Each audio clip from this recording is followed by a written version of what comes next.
Gilgis Alexander. Shabbat for three. Bingo! Bud will get it for the win. Got it! He is hard to believe. Here's Jordan. Yes. The Magic, a 360 turn with the dribble. Magic down the middle. Gives underneath the Worthy. Slam dunk. Bird in the corner. Double fake.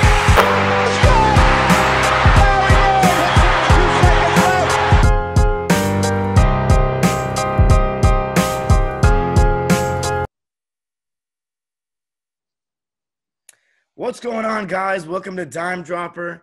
For today's special episode, we are going to talk Euro 2020. We are at the semifinal stage and making an appearance all the way from, where are you right now? London right now. From London. In the big smoke, baby. We have my college roommate from UMass and a friend for life, Super Jack Painter, making his debut appearance on Dime Dropper. Welcome to the show, my guy. Hey man, it's been too long. I'm honoured to be finally invited onto this illustrious podcast of yours you've got going on. Yeah, taking the conversations from the dorm, from Chadbourne to the microphone. Oh, absolutely, mate. Some of the best memories of my life that year in America. Honestly, that shitty little prison bedroom that we had. Honestly, wouldn't change it. Wouldn't change it. Me neither. Definitely one of the best years of my life as well.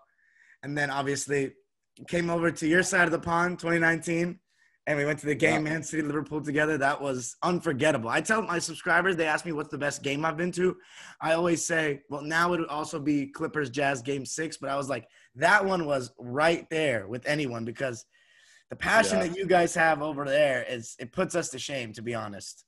I mean, like, at the time when you came over, I'm not a season ticket holder anymore because I've unfortunately had to move down south for work and stuff like that. But obviously at the time, as you know, I was a season ticket holder at Man City, and I used to go to games, obviously, well, every home game, and I'd been going regularly even before that when I was in school. And you got so jammy with the tickets coming out at that time, and that you happened to be coming to that game because that's the best game I've been to live at the Etihad. And unfortunately, I didn't go to the Aguero game when we did that against QPR because obviously that would have been top. Yeah. But until very, very, very recently, that Man City versus Liverpool game was the best football match I'd been to live. It was recently usurped by England versus Germany, but we'll come to that in a little bit. Yeah. I mean, the fact that you've been to so many games and I was able to catch the game that you said was the best you've ever been to, that's just incredible luck on my part. And that's the game that really turned the title race around. And and not just – I mean, it just had everything because the atmosphere, like the Etihad, as lots of people who like watch football will know, the Etihad gets rinsed quite a lot for not having a good atmosphere or being like the empty had this, that and the other, which there's some truth in that. I'll hold my hands up. But you came at a time when it was absolutely electric. Like it was a night match, which is always better. That it was absolutely buzzing. But also that was one of the highest quality football matches you could watch. Probably in the last decade in the Premier League. That was the two best teams in the country by some distance. Absolutely slogging it out. Some players at the top of their game, players like Leroy Sané, who can just light up any sort of game. Unfortunately, he's not quite doing it at the moment, but at Man City, he was a different animal. And it was ridiculous, wasn't it? And I had no voice at the end of that match, I'll tell you. That honestly, they may have been the best two teams in the world that year because that was the year that it really should have been City and Liverpool in the Champions League final too. But that Spurs, the tie against Spurs was tough, and Liverpool went on to win.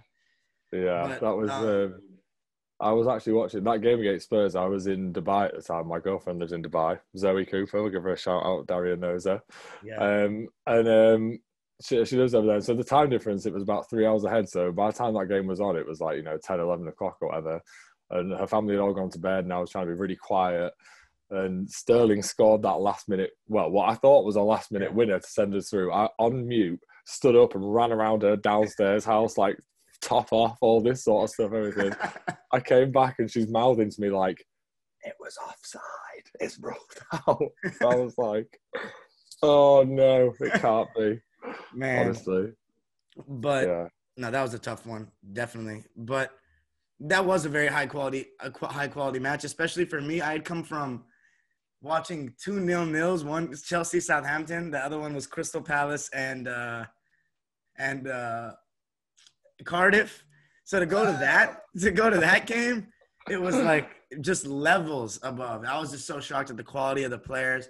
But also, when I went to Chelsea, that sometimes people say similar things about Stamford Bridge. I mean, I don't know. You could probably know better than me relative to the Etihad atmosphere, but people say that sometimes Stamford Bridge can be a library. I've seen, but I don't know. Just I guess my standard for atmosphere is so low as an American, especially as a LA, as an Angelino, that like at the very least, maybe not everybody's making noise over there, but everybody's focused on the match. Everybody's in their seats by kickoff. Everybody is hanging on every kick of the ball. And I don't know. It's just a different level of love and knowledge of the game to me in terms of all the people at the crowd. And I think being honest, the narrative that teams like Chelsea and City have like a worse atmosphere. The same with any story, there's a sprinkling of truth in there, but it's really a bit of a media spin because a lot of the media favour sort of Man United and Liverpool. but the truth of the matter is that any Big Six team has what we would consider a bad atmosphere when they're playing teams that either A, are not in the Big Six themselves, or B, it's not a Champions League match, because it's just the expectancy is there. Like a lot of games, like if you're a Man United fan and you go watch Man United versus Norwich, 3 p.m. kickoff on a Saturday, you're just expecting a 3-4-0 walk in the park, like that's it, and you sit there and you win. And it's the same for any Big Six team, really.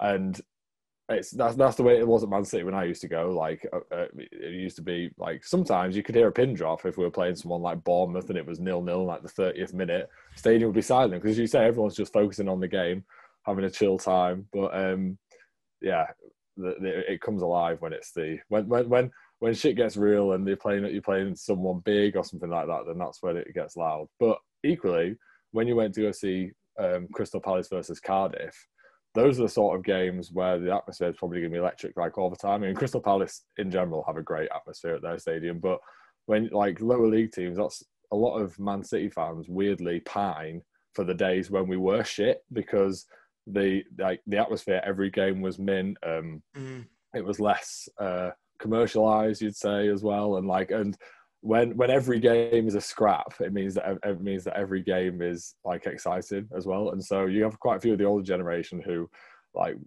pine after that. Me personally, I mean, I would rather watch Lionel Messi tear it up at the Etihad than watch like Darren Huckabee or some other nonsense footballer from like the late 90s play, But yeah, that's the way it is. So let's segue over to the Euros now. I wanted to ask, so you guys finished. So I wanted to actually ask just a general question. You guys, as England supporters or English people, are so passionate about your clubs. Is it easy to come together as a whole country for the national team, even with all the strong rivalries? So it never used to be, I would say. This England team is far and away not the most talented England team that I've seen in my lifetime in terms of on paper. You just have to look at our teams at Euro 2004, and particularly the World Cup 2006, where every man 1 to 11 is a Champions League winner, and not just a Champions League winner. We're talking, Paul Scholes, we're talking Frank Lampard, Steven Gerrard, Ballon d'Or winning Michael Owen, a centre-half pairing of John Terry and Rio Ferdinand with Ashley Cole and Gary Neville either side. That's a cheat code. That's if you, and I think it was Wayne Rooney that said if you had a Guardiola with that team, we'd have won it all, And if you had a manager who wasn't playing Paul Scholes on the left wing of a 4-4-2, then who knows. But at that time, the players didn't care. The rivalry, like you say, the club rivalry was too great. There's been reports now, like people like Rio Ferdinand have been very open and honest on the TV and said that the United and Liverpool players didn't talk to each other when they came into camp. They sat separately and everything like that. Lampard said that too. I wanted to ask, who's the manager in 06 again? Sven-Göran Eriksson, I believe. Okay, because I remember when it was Capello in 2010. That definitely was the more talented team. Those were between about 2008 and 2016. Those were the dark days of being an England fan. It was awful. And back then, if you'd have asked me, like I'd have told you every day plus Sunday, I'd have rather Man City do something than England. I didn't give a shit about England then, and everyone felt the same because there was just apathy towards it. But now that we're good again and we're winning and everything like that, it's the complete opposite. It was the same in 2018 in the World Cup, and it's the same now. It's ridiculous here. Everyone is just on a high all the time. I can't even explain it. Every single pub, every single bar, every single place is just absolutely like jumping 24/7, and everyone loves it. And the players are clearly love it as well. Like they're all like good pals and stuff, and they're all.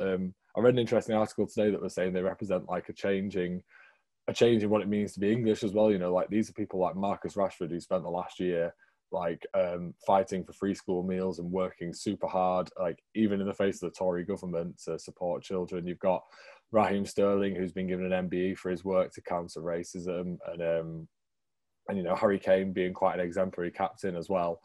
And they all come together. They all represent like the best of what the younger generations certainly want. And I think it's just crazy unifying. Like you'll be in the pub and there'll be an older guy who maybe in every other walk of life you haven't got any sort of anything idealistically in common with, but as soon as that England game goes on, mate, you brother in arms. You know what I mean? It's it's class. It's been a very good distraction as well from a lot of what's happened, I think, as well. Yeah, I mean that's amazing. I mean I can't say that we experienced that here. I really can't. Even during the World Cup, it's definitely not the same level of passion. So one time I gotta make my way over there for some kind of international competition. Well, it's coming to you in 2026. Yeah, my parents and I are thinking of going out to Qatar next year because I was thinking, look at Iran's home field advantage that we're gonna have over there.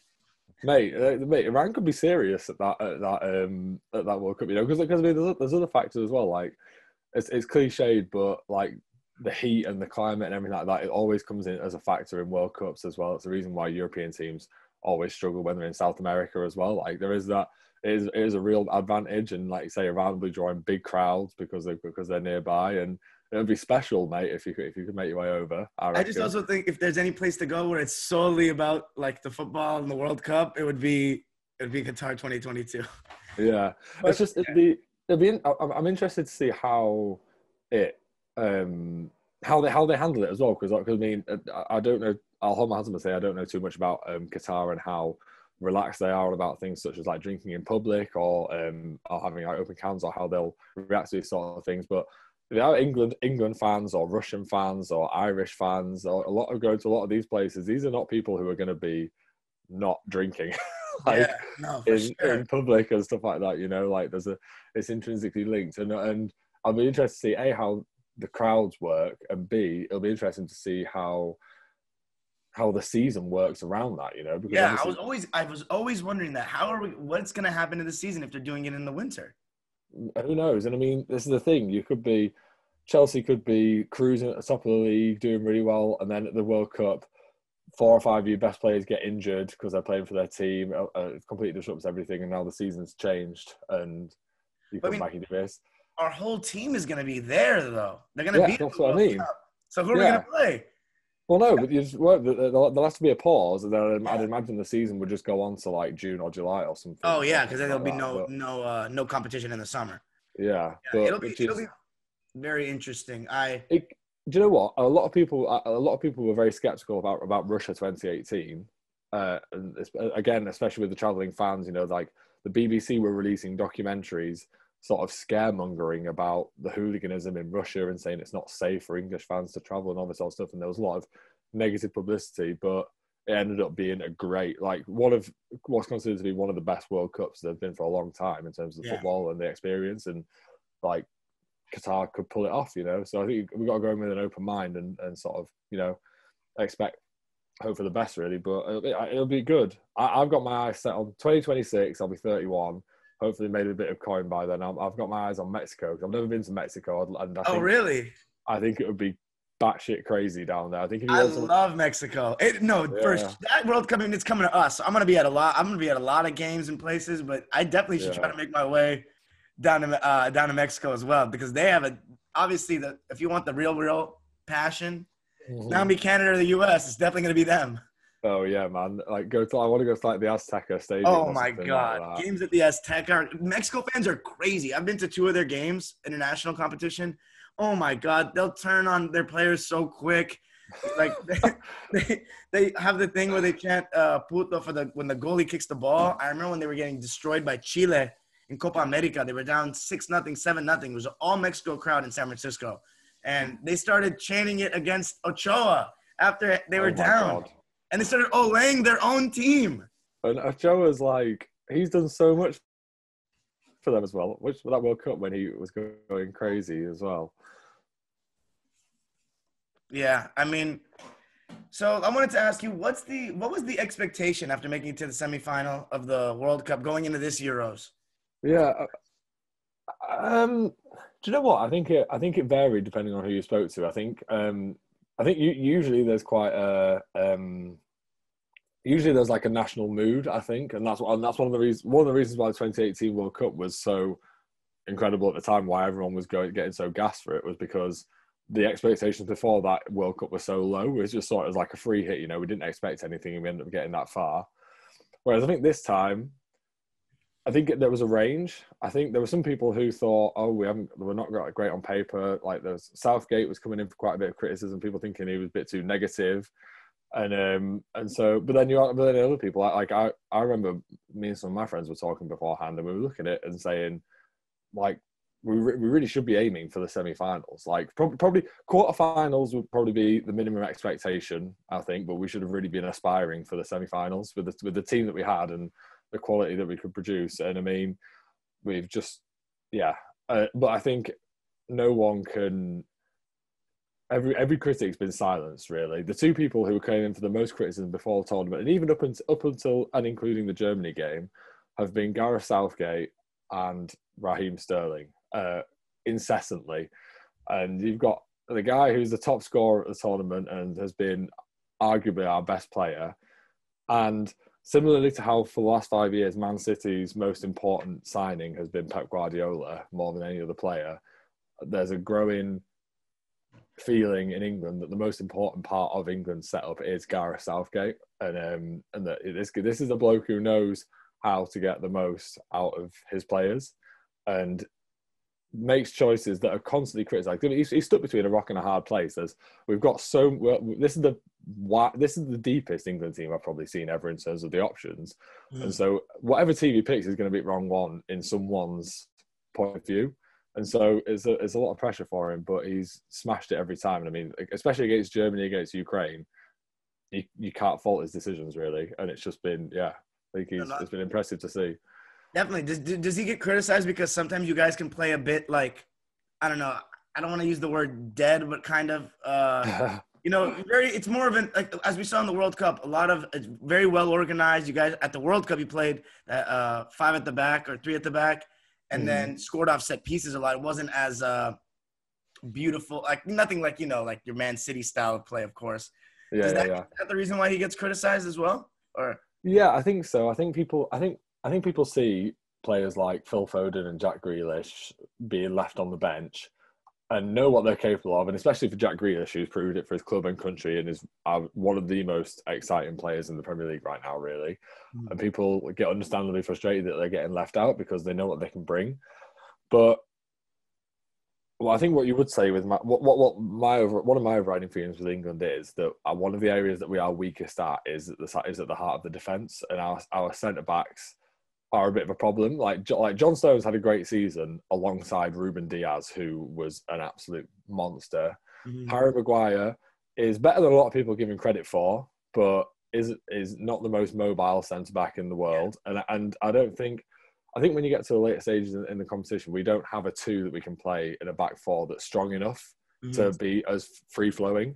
And I've got a feeling that Gareth Southgate knows that as well, and he builds his teams to protect that sort of soft core, and relies a lot on the quality that we do have up front, because even though he's misfiring, Kane needs one chance and he can score.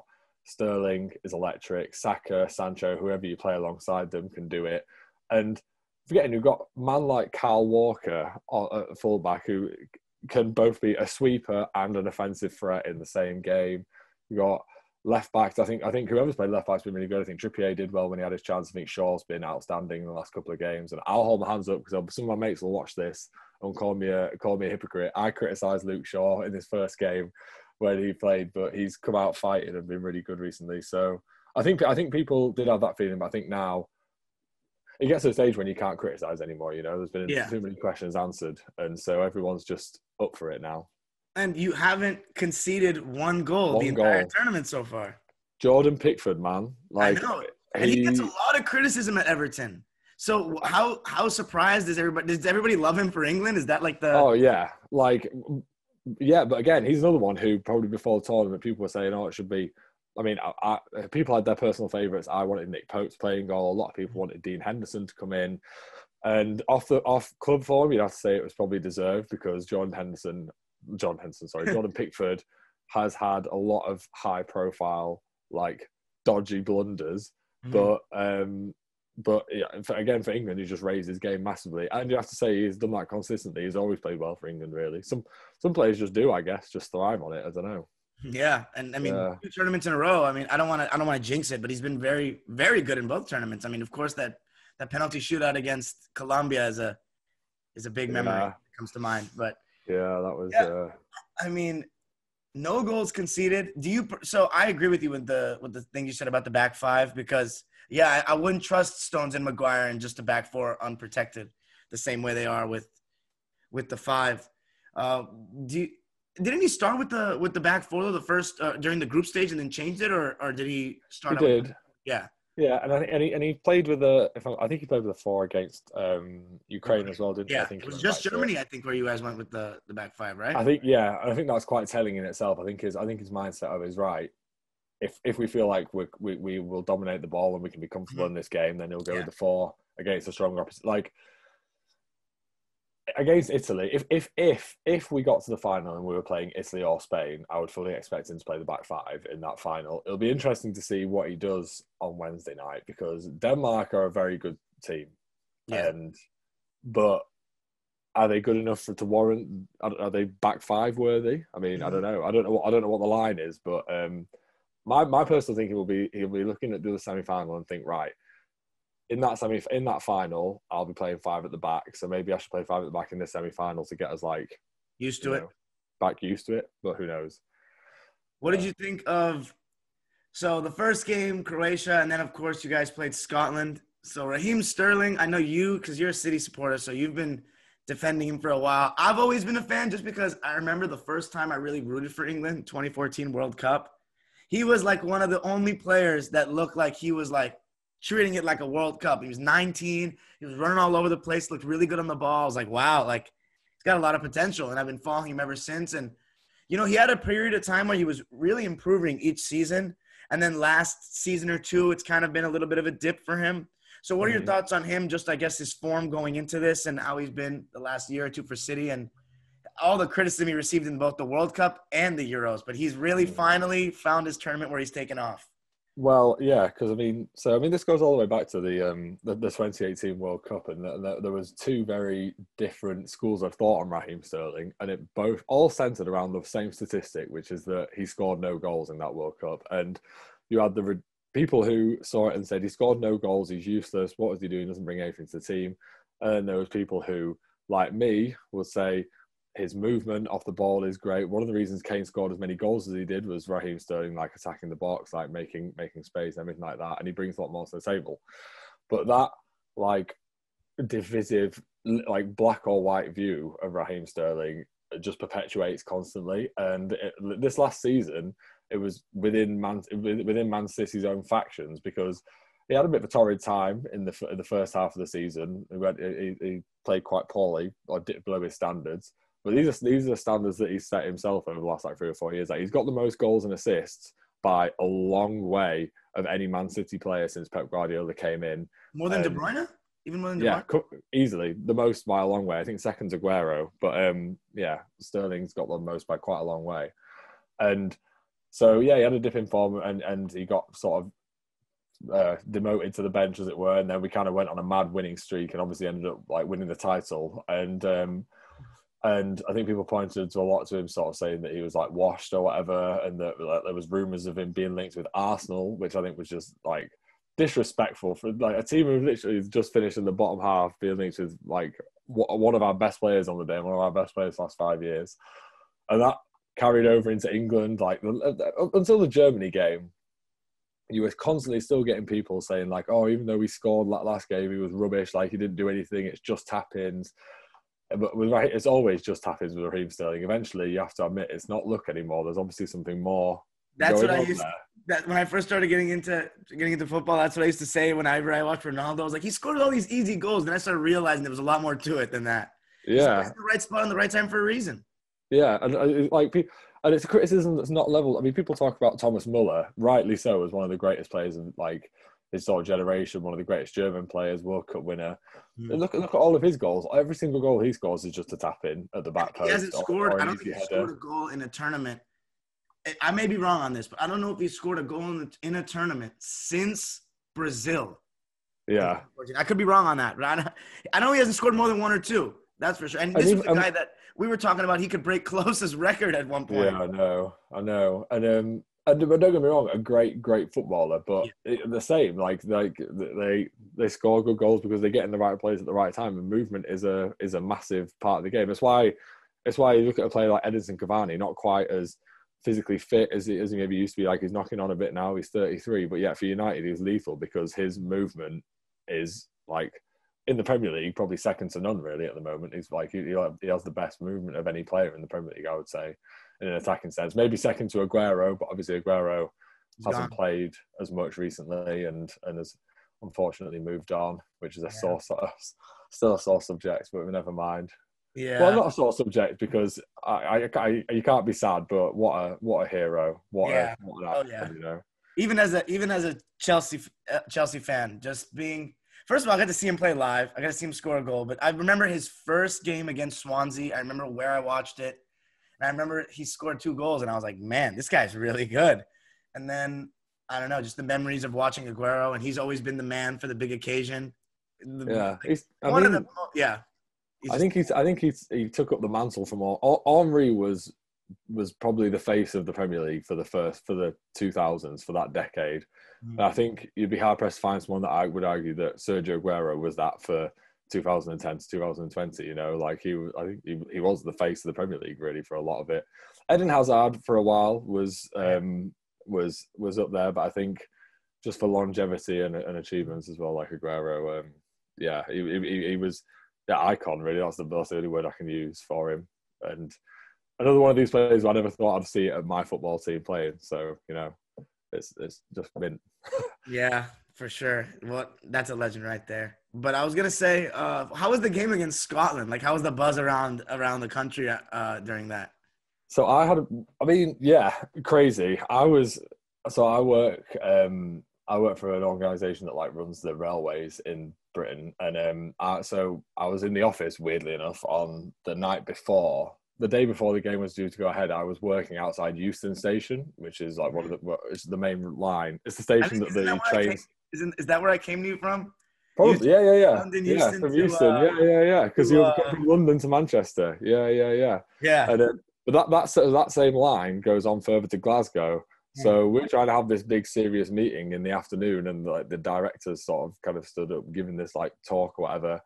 And all outside, all you can hear is just like, "Oh, Florida, Scotland!" Like these huge crowds everywhere, like people in kilts. And I think it was a big occasion, but I think it was certainly a bigger occasion for Scotland. Not to diminish them or anything, but purely because they've not been to a international tournament for something like 25 years, something like that. I think it was World Cup '98. They said. Or 96 maybe. Yeah, 96. Yeah, so probably 25 years. And so not only at the first tournament for a long time, they're playing like, you know, the old enemy in the group stage. I think that's why there was a lot of negativity around England after that match, because everyone sort of thought, oh, was it Croatia or Czech Republic we played? Croatia we played first. Everyone was like, oh, Croatia was a fluke. This shows that we're not all that. Like, we're not great. But that was their cup final. Like for those Scotland players, that was their Euro 2020 final. That game, it's always going to be more difficult. Look at Barcelona went to Celtic and it either drew or lost. I can't remember. I mean, the Scots, when they're good, they know how to make an absolute din when they're in a stadium, and the players themselves feel that as well, and obviously knew what was at stake. So they raised their game. They got a draw out of it, which was a good result for them in the context to give them a chance of still qualifying, what they needed to do. So I think now it's a bit of a footnote now, but it showed it was a blip on an otherwise pretty perfect record so far. So I was gonna ask so Harry Kane, he's obviously one of the best strikers in the world and has been for a couple of years now. Yeah. He has done.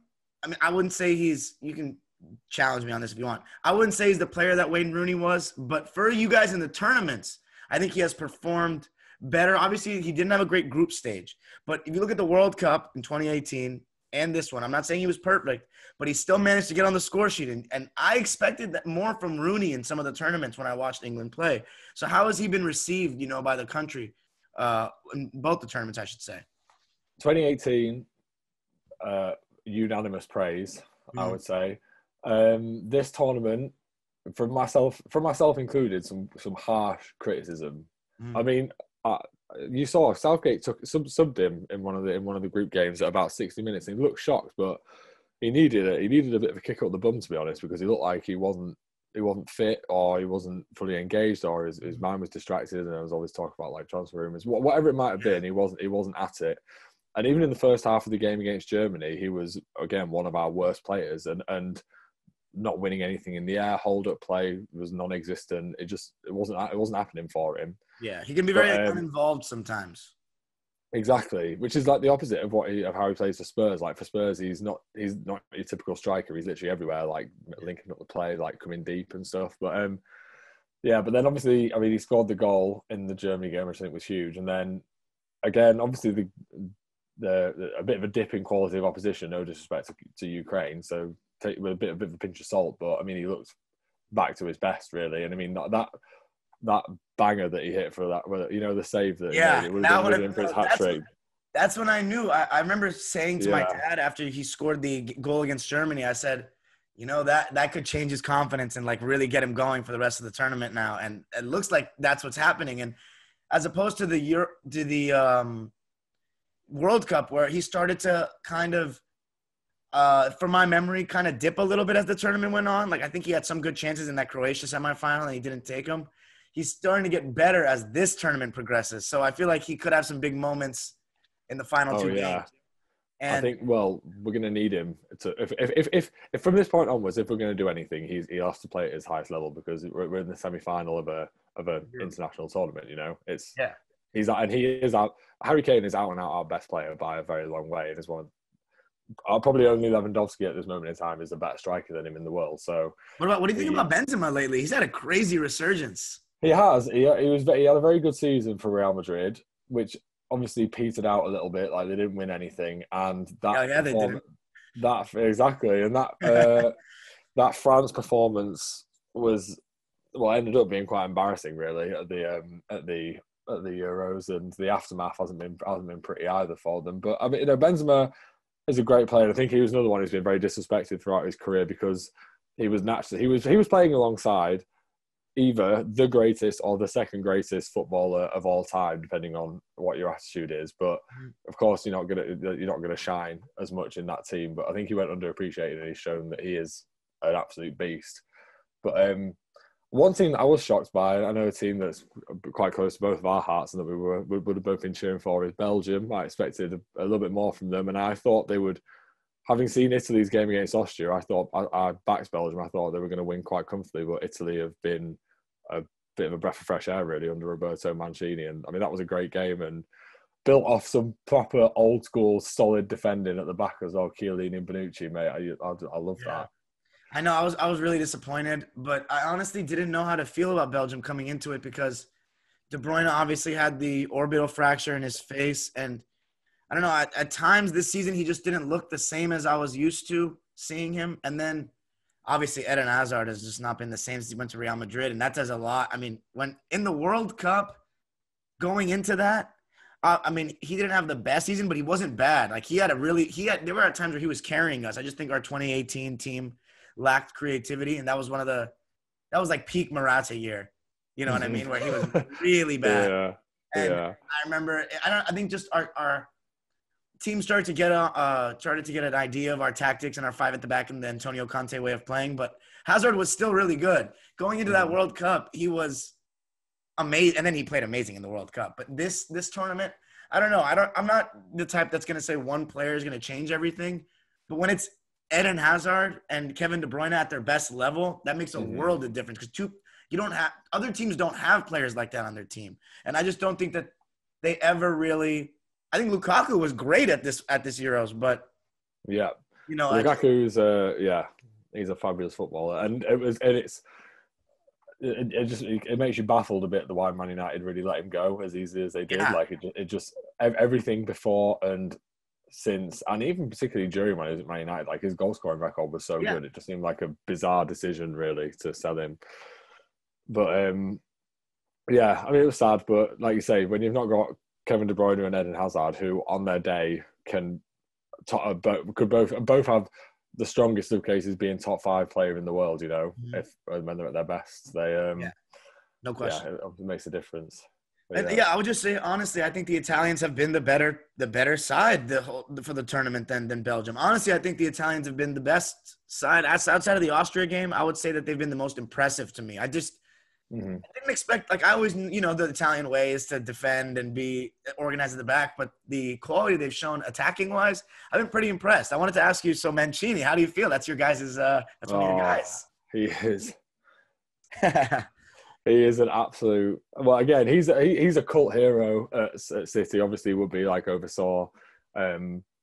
He's a great manager. This is a guy who won the Premier League with like Joleon Lescott and Gareth Barry as regular starters in that team, and is a great manager. I think the main reason why he left Man City or was asked to leave wasn't particularly because of any like negative performance. He was a bit too like combative and combustible. I think he caused some ruckus in the dressing room, really. But similar to Antonio Conte, just a very these Italian managers. I don't know what it is because they're bonkers. They're driven, and this is the thing. You say like the English passion for football is big, and obviously it is. We love it over here and stuff like that. But then you go to places like Italy and Greece and Turkey and places like that, and it's almost like a whole other notch. And like they're obsessed with football, and to a fault sometimes, and obviously that's why it like blows up sometimes. But he's doing a class job, and he's got them well organised. And he's a big name to have as Italy coach. Like us international managers sometimes aren't like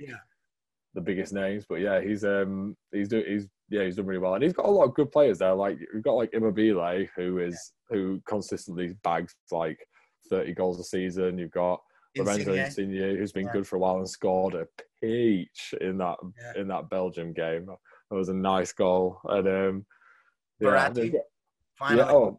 Verratti's a dog as well. And I always feel bad for him because he's had such an injury-hit career. But when he's on his game, he's a beast of a central midfielder. Like he's a little terrier. I love him. He can't play 90 minutes for some reason. I know, and I mean he's one of the few PSG players I actually really like. Yeah, I really like him. I've liked him for a while. And they've got, obviously, like I said before, Chiellini and Bonucci, like these are two like warriors, mate. They do anything for a win, sort of guys. Like that's a scary proposition. Even for someone like Romelu Lukaku, that's a scary proposition coming up against those two at centre back, because you're going to be in for an absolute fight. But, it's going to be interesting because I think Spain. My honest prediction, if you twisted my arm and told me to be realistic, I would probably expect Italy to win it, but I think it'll be an Italy-England final. But I don't think that's a foregone conclusion. I think England have got, this is going to be our best chance to win a major tournament in a very long time. And I think the fact that we'll be at a full Wembley as well, and for the final will be. Because I was there when it was half full and it was bloody loud, mate. That's what I was gonna ask next. I think that's a perfect transition into the knockout stage. You were at the game, England, Germany. I need some details here. Oh, mate, I literally said to everyone since I left, there was just no way we were going to lose that game. Like, I don't know if you've been to Wembley, if you got to out there, and probably a lot of your like listeners wouldn't know this, but when you get the tube out to Wembley, you get off the underground station and you come out and you're looking down like Wembley Way, which is this big like walkway, and then like at the end of it is a stadium with a big arch and stuff. And obviously we won't be through a pandemic, everything. And someone who used to go football literally every week, twice a week when I was at Man City, having not been to a live match since March 2020. You walk out and there's just people everywhere. And it's so loud, and the tunes are like, it's like deafening outside the stadium. And this is only like half capacity. And this is like 2 hours before kickoff, because obviously with the COVID and everything like that, like they say you need to get there super early. And so we got there, and just there's people like there's a huge crowds of people, and there's like blokes like on people's shoulders. People have turned up to this game in full suits and waistcoats just in honor of Gareth Southgate, like on people's shoulders, like chanting and screaming. Yeah, literally. That's so funny. It's pissing it down with rain in the middle of June. It was the most English like possible day ever, and everyone was there was no nerves, there was no nothing. It just felt like we couldn't lose that game. And we went out, and it was deafening. I'll put it this way: that lots of the talk in the lead up to the game was that the band were going to be let back in, because England matches usually have a band who everyone hates, but they're always there, and they play like their stupid songs on the trumpet and stuff like that. You would not have known there was a band there. You wouldn't have heard anything. And when the second goal went in, I was on the floor, because you got like knocked over. There was like mass pile-ups. I've never experienced that at a football game before. I was literally down in between the seats, like yes, like bodies just everywhere. And there's a really nice clip actually. If you find it's worth watching, of Harry Kane doing his post-match interview afterwards, and they just sort of chat next to the pitch, and they give them a microphone or whatever. And they're playing like Sweet Caroline, like over the PA.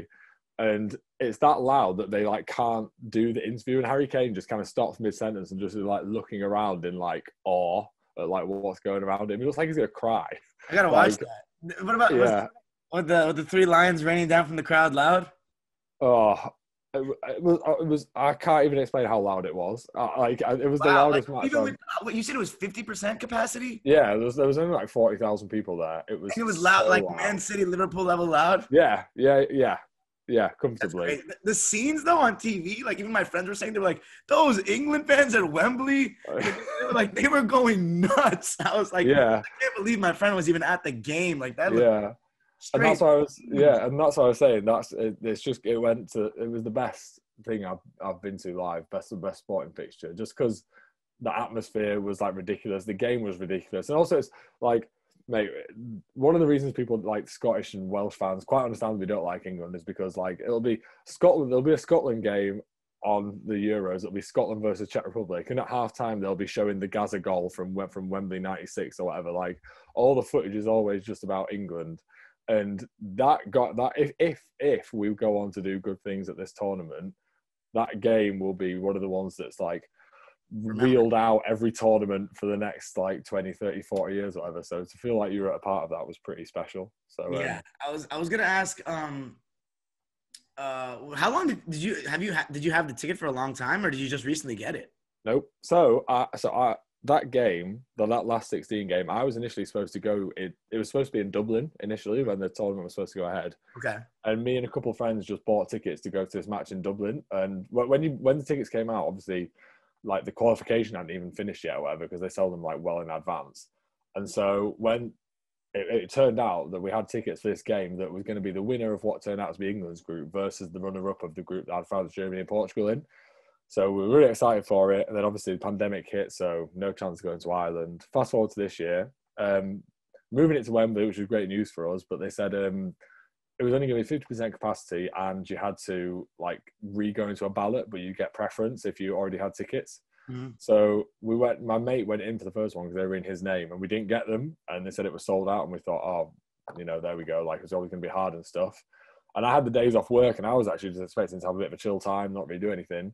And my mate literally texted me on like Friday night or Saturday night before the game and was like, mate, like, what's your passport details? Send me them now. They've resent a new link. I've got like a 10-minute window or whatever. So I was like, oh shit, like got my passport out, sent him it.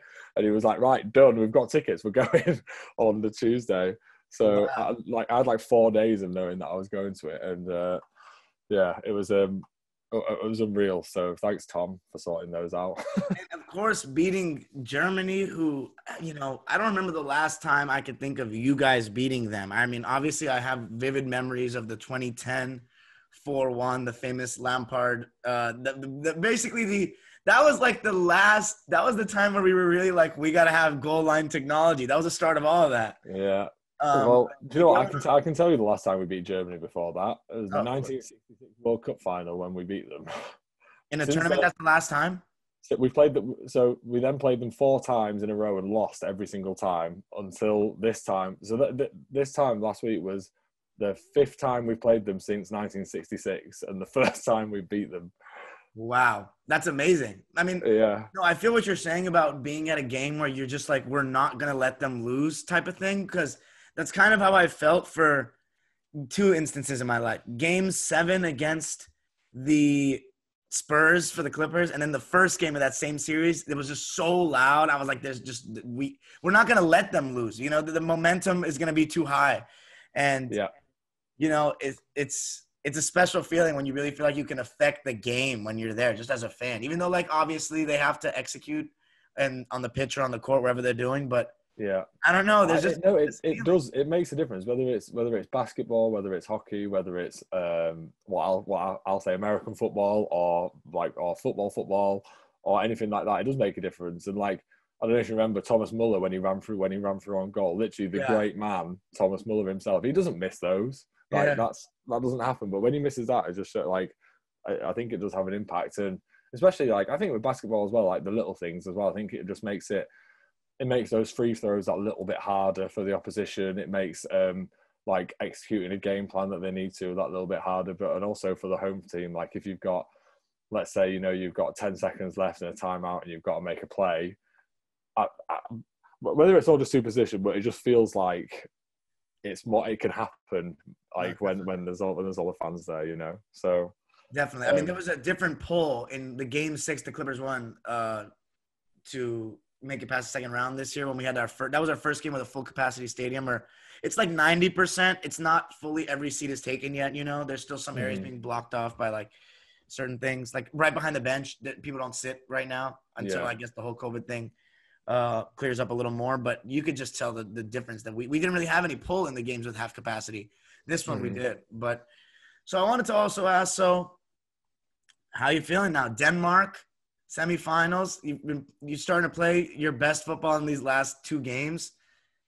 How are you feeling about that Denmark game? And of course, do you feel as though now you have to win it because 2 games at Wembley and it's going to be like all you guys? So it just doesn't get better than that. Some might say that's like a slightly unfair advantage in your guys' favor. What I would say is there's 2 sides to every coin, and Denmark have their own fairy tale story at this World Cup. This Euro, sorry. Like they'll feel like it's written for them to go on and do it because obviously they had the tragedy in the first game with Christian Eriksen, and to come back so strongly from that and get out of the group with those 2 big results, and then they've been barnstorming in the tournament since then. They swept Wales aside, and I thought they were really impressive against Czech Republic as well. And they'll be thinking the exact same thing. They'll be thinking, right, we've got like fate on our side. Like with everything that happened to Christian Eriksen, it's written for us to do it. And so there's 2 narratives that are happening at the same time, and also like moving away from like semantics, like just in pure football in terms like Denmark are a good team. I think we're stronger on paper, but they play well. They play well as a unit, and they've got some good little technicians in there as well, and players that can score.